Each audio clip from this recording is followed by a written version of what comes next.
Sens qawwi ta' solidarjetà fost il-bdoti tal-Ermalta, sens li baqa' ħaj anke f'dawn iż-żminijiet tant diffiċli għall-bdoti u l-familji tagħhom.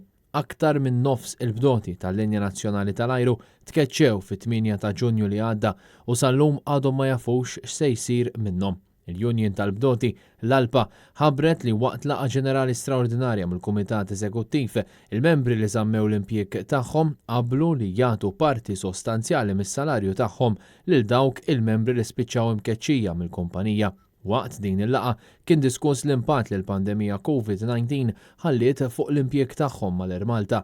Numru kbir minn dawn il-piloti kienu ilhom jaħdmu mal-Ermalta l-20 sena, madankollu tmexxija tal-Linja Nazzjonali tal-Ajru qed tirrifjuta li tidħol f'konsultazzjoni biex issolvi tbatija li għaddejjin minnha il-familji ta' 69 pilota.